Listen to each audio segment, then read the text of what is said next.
Good afternoon, and welcome back to our discussion of South Carolina history. Before we start off today, I want to remind you of the map that you're looking at.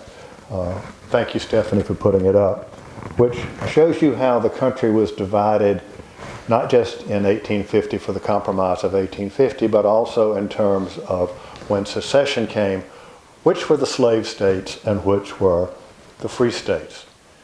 There are probably some of you out there who didn't realize that Delaware was a slave state. Everybody thinks about Kentucky and even Missouri.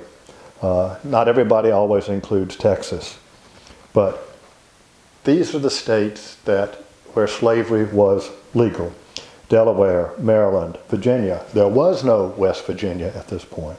Kentucky, Missouri, Arkansas, Texas, Louisiana, Mississippi, Alabama, Georgia, Tennessee, North Carolina, and of course, South Carolina. And when we were discussing South Carolina history last week, South Carolina had seceded from the Union. So now let's talk about South Carolina during the war. It's been called a lot of things during history. Today, people call it the Civil War, and actually, there were examples in 1860 and 61 where South Carolinians, including Wade Hampton, used the term Civil War. A lot of people say it's the war between the states. That's a term that came up in the 1920s and 30s. We had a great aunt where we would always gather after Sunday dinner in church, go to actually, she was a cousin, but cousin Amy's house, and she would just talk about the wall. Usually she made it 3 syllables, the wall. Now this was a woman in her 80s. She had lived through the Spanish-American War, World War I, World War II. We were in the midst of Korea, but when she mentioned the war, that's what she meant. And you'll probably find some folks today, when they mention the war, they're not talking about Vietnam, Iraqi freedom. They're talking about 1860 to 1865. It is probable that as many as 60,000 South Carolinians fought for the Confederacy, but multiple enlistments and South Carolinians enlisting in North Carolina units because they could get better bonuses, signing bonuses, if they enlisted in North Carolina. Enlisting make figures uncertain. In 1860, there were only 60,000 white males of military age in South Carolina from 18 to 45. In January 1864, a report from the Confederate Conscription Office said that 60,127 South Carolinians had responded to their country's call. There can be no question that participation was extraordinarily high. For example, the early draft laws permitted the hiring of substitutes. 7,050 Georgians and 15,000 Virginians paid someone else to fight and die for them, whereas only 791 South Carolinians did. However, South Carolina had more categories of exemptions from military duty than any other state, the most galling of which was the exception which excused from service an overseer or an owner on plantations that had 20 or more slaves. Lancaster, an upcountry white majority district, provides an interesting glimpse of the state's support for the Confederacy. In 1860, there were 1,100 males of military age. By April 1863, another 124 were eligible for service when the area conscription officer made his report. There were 67 exemptions, 26 of whom were overseers, and 35 men were medically unfit. Only 25 eligibles were not accounted for, just 2% of the population. Thus, approximately 88% of the district's white males were in uniform. South Carolina units participated in virtually every major battle of the war, including Manassas, Sharpsburg, Gettysburg, Petersburg, Cold Harbor, Pittsburgh Landing, and Chickamauga, and Atlanta. They surrendered with Lee at Appomattox and Johnston at Durham Station. The details of the military campaigns in the Virginia and Western theaters of war were, for the most part, news stories to those on the home front. Except for the coast, much of the state was insulated from contact with the enemy until the last months of the war. Within a month after the fall of Fort Sumter, Lincoln proclaimed a naval blockade and there were Union ships off Charleston. The South Carolina coast, with its numerous inlets, bays, and islands, created difficulties for the Confederate forces charged with defending the state. Charleston's defenses were strengthened and slave labor was put to work building earthwork forts at the entrances to Beaufort and Georgetown.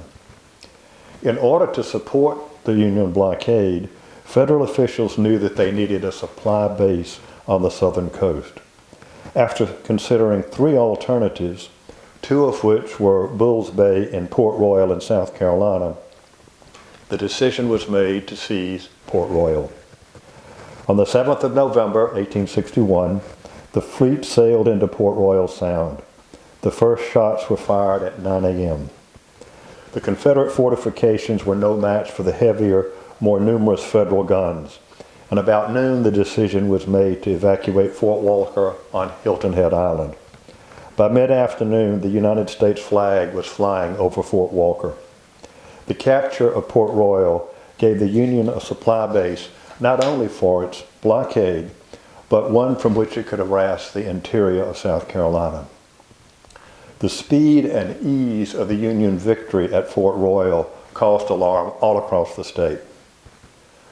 Governor Francis W. Pickens had been doing what he could to improve South Carolina's military preparedness, but his unfortunate personality alienated those who would have been his allies. Then came the disaster at Port Royal. The threat of further invasion and the Great Charleston Fire of 11 and 12 December 1861 that destroyed 540 buildings. The order of the community seemed to be unraveling. It was not the governor's fault. Nonetheless, he became an easy scapegoat.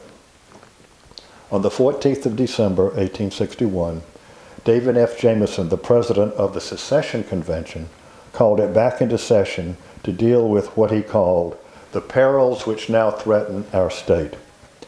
Since there was almost no public confidence in the governor and the legislature, the convention created an executive council of 5, including the governor, the lieutenant governor, and 3 members elected by the convention, and gave that executive council virtually unlimited power. For 12 months, from December 1861 to December 1862, South Carolina had 2 governments, a governor and legislature elected under the Constitution of 1790, and an executive council chosen by the Convention of the People. The real power lay with the council. In order to improve the state's war preparedness, the council passed a number of measures.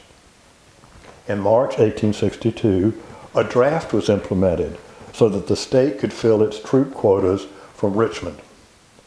The state was divided into 4 districts, each of which was to furnish 750 slaves per month for building fortifications. Cotton exports were forbidden unless the profits were bonded to purchase war materiel. Martial law was proclaimed along the coast, and for a time, passports were required to enter and leave Charleston and Columbia. The distillation of grains into liquor was outlawed unless an individual had a government contract. That wasn't very popular. Taverns near military encampments and installations were closed. One order in council, which was later withdrawn, decreed that an inventory be taken of all privately owned gold, silver, with the idea that it might be melted down into coinage, if such should be deemed necessary. Both the council and the convention held many of their sessions in secret. Opposition developed almost immediately. In March 1862, Mary Chestnut compared the infighting between the council and its detractors in Columbia to the squabbling between Jefferson Davis and the Confederate Congress in Richmond. "We're so busy fighting each other," she wrote, "we forget everything out of sight. Never mind the Yankees." And Chestnut was right. South Carolinians expended a tremendous amount of energy in either defending or opposing the council and its creator, the convention. Its supporters, the council's supporters, relying on Calhoun's theories, said the convention of the people represented the sovereign will, the will of the people. Its voice and action were theirs. The council's opponents of the convention had been called into existence only to determine the state's relationship with the Union. Therefore, its continued existence and its creature, the council, were illegal. Political support for the council and the convention disappeared under a rising tide of criticism of the odious despotism and the Lilliputian Lincolnism of the usurpers. Isn't that a wonderful phrase? The Lilliputian Lincolnism of the usurpers, that is, the Executive Council. In September 1862, the convention reassembled, reviewed the work of the council, and voted to go out of existence on the 17th of December 1862. It would be up to the General Assembly to decide the council's fate. When the legislature met in December, it and Governor Pickens wasted no time. The council was abolished. A resolution censuring the convention for unconstitutional actions was passed, and all measures promulgated by the council, except for contracts, were declared null and void. History has not been kind to the Executive Council of South Carolina. However, it did what it was supposed to do. As a result of its actions, the state was much better prepared to fight a protracted war. Its conscription policy resulted in a flurry of volunteering, and the state met its quotas. Purchased war material abroad that was shipped back via blockade runners. Encouraged war-related industries such as foundries and niter works. Built the Shikora, a warship to defend the coast. Appropriated state funds to purchase rolling stock and build railroad sidings for military purposes. Its actions were revolutionary and to some extent arbitrary. Yet the council, like the Confederate government, realized that the exigencies of war called for strong measures. Before the war's end, the General Assembly of South Carolina that condemned the action of the council passed legislation limiting the amount of cotton a person could plant and directing that 1/10 of a farmer's produce be delivered to designated collection points. I have seen the personal diary, just a very small document, of a fairly well-to-do Lexington, Orangeburg district planter, his property across the district lines. And he lists that year what his crop is, in his corn crop. And he lists so many bushels, and then he said, 10% to the government. And then after subtracting that, his total yield for the year. There was opposition in South Carolina to some of the policies of the Confederate government. Although the Lancaster Ledger, the local newspaper up there, condemned conscription as anti-Republican, most Carolinians accepted it at first. Resistance to the Confederacy's economic policies, although less violent, was more widespread. The impressment of slaves and provisions was highly unpopular. In 1863, the Confederacy passed a graduated income tax and a tax in kind on agricultural produce, requiring farmers to give up 10% annually to the government. The General Assembly passed resolutions of protest, although they then would pass similar legislation. Governmental intrusion into the daily lives of South Carolinians brought home the truth that the war would not be over in a few weeks. So too did Union activity along the coast. In 1862, the Confederacy abandoned forts defending Georgetown in order to concentrate its limited forces around Charleston. Discovering that Georgetown was undefended, Union ships sailed into the harbor and took possession. For a few months, Union gunboats sailed as far as 35 miles up the Waccamaw River, committing great depredations such as burning barns, stealing Negroes and rice, and so forth.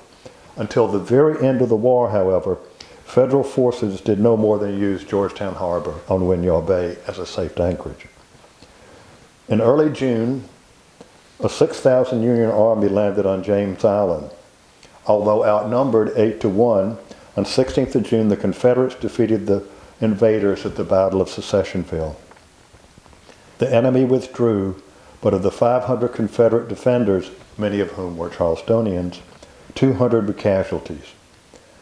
The war, said James L. Pettigrew, begins to make itself felt very near to us. A year later, the Yankees were back. In April 1863, a naval attack on Fort Sumter was unsuccessful. But in July, they began a campaign to capture Battery Wagner on Morris Island. On the 10th of July, the first attack was repulsed. Then on the 18th of July, a massive frontal assault across open terrain carried over the battery's parapet, but a fierce counterattack repulsed the Yankees.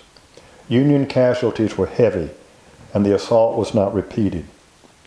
Instead, a 50-day siege began. Under fierce Union bombardment, the Confederates reluctantly but successfully evacuated Battery Wagner and Morris Island on the 7th of September, 1863. The defeat at Battery Wagner placed control of the entrance to Charleston Harbor in enemy hands. Union gun emplacements on Morris Island, in coordination with the blockading fleet, commanded access to Charleston Harbor. The city's reign as the Confederates' leading blockade-running port was over, and most Charleston firms shifted their operations to Wilmington, North Carolina. Union batteries turned Fort Sumter into a pile of rubble. On the 22nd of August, the last gun in the fort was silenced, but Fort Sumter did not surrender until 1865. Also on the 22nd of August, large Union guns began shelling Charleston as far north as Calhoun Street. Banks, hospital, and government offices all moved north of Calhoun Street. The orphan house was closed, and the orphans evacuated to Orangeburg. For those residents who remained in the lower portions of the city, the frenetic social whirl of the first 2 years was replaced by constant dread. Alice Gilliard Palmer wrote that, "We've all been made to feel quite anxious. The house was struck on Saturday. The bombardment lasted 587 days. 587 days. And by the time Charleston surrendered in February 1865, much of the second largest city in the Confederacy was a ghost town." By 1863, except for the state's wealthiest citizens, the effects of the blockade and a wartime economy were beginning to make life difficult for most South Carolinians. Efforts to break the blockade with new weapons of war, such as the David and the Hundley, were isolated successes. However, neither of these technological advances in the area of submarine warfare had any real impact on the blockade that was slowly strangling the Confederacy. Simple everyday items such as cloth, thread, and needles were in short supply. Coffee, flour, and sugar disappeared from most tables. South Carolina women became experts at recycling old clothing, paper, and metal. Recipes substituted molasses for sugar and eggs for meat. The wardrobe that Emma LeConte, a Columbia teenager, had in 1865 was not atypical. Her underwear was made from coarse, unbleached homespun, such as we formerly gave our Negroes. She knit her stockings herself, and her shoes were heavy calfskin. 6 dresses hung in her closet, 2 calicos, 1 homespun, 1 woolen, and 2 old pre-war silks. Genuine shortages were exacerbated by hoarding and speculation. For example, in Columbia, flour and sugar had become virtually unavailable for months before Sherman's entry into the city in February 1865. Yet just before the Union troops entered Columbia, locals broke into stores on Main Street and found ample supplies of corn, sugar, and flour. Local merchants were as much the enemies as the Yankees. Speculators and extortionists are starving us, said LeConte. The discomfort and privation that LeConte felt occurred at the end of the war. However, a great many South Carolinians were in distress as early as June 1861. Private charity and churches did what they could, but that simply was not enough. The Lancaster Ledger reported that the families of some of the district soldiers were in need and urged its readers to contribute for their support. By 1863, Lancaster merchants were refusing to accept Confederate currency, and speculators caused the prices of what was then available to rise to heretofore unheard heights. The problem there and other districts was becoming critical. With its large class of working poor, the port city of Charleston would seem to have been a good candidate for labor unrest. But because Charleston already had a well-established system of public assistance, it provided relief to 2,000 indigents and managed to avoid the bread riots that rocked Richmond and Savannah. When the legislature met in December 1863, it passed special taxes to aid in the relief of soldiers' families.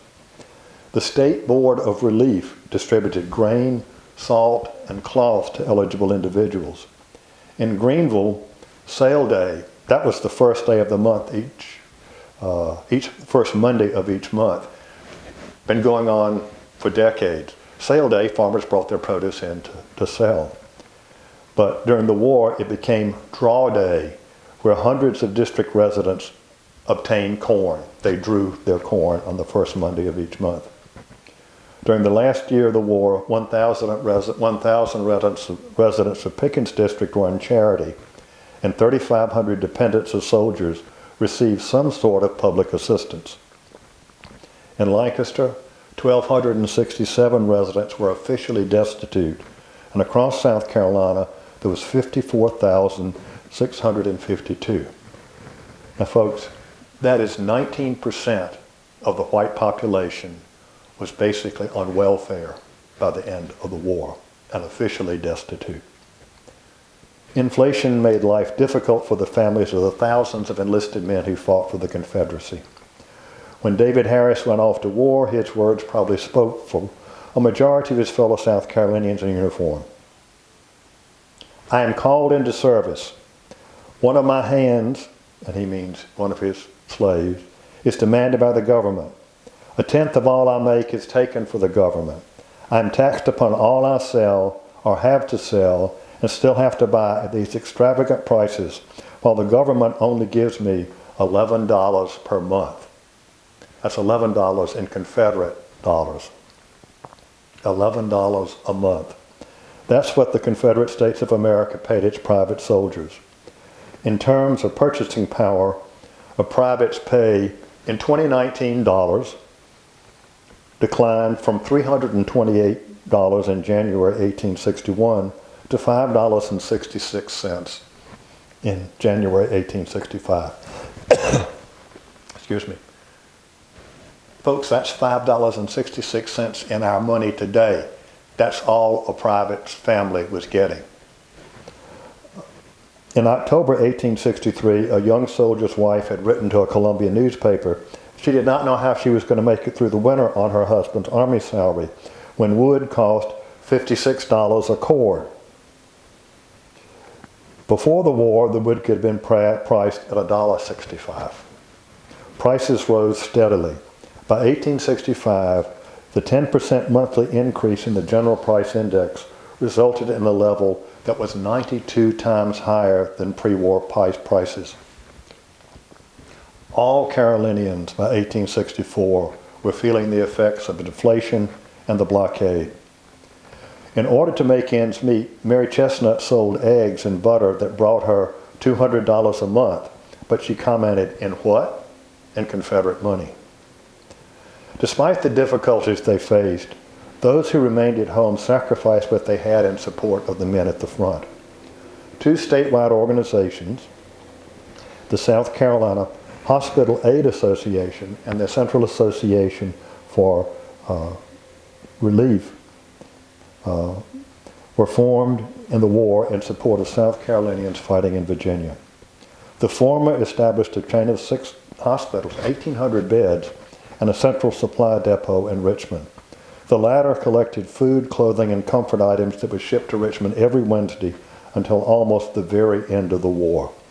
Now think about that. Sherman's coming through Georgia, but until almost the very end of the war, a boxcar load of clothing, food, and comfort items was shipped by rail from Columbia to Richmond until almost the very end of the war. In communities across the states, there were women's organizations that collected food, clothing, and assisted soldiers' families, staffed hospitals, operated soldiers' rests. That's kind of a 19th century version of the USO.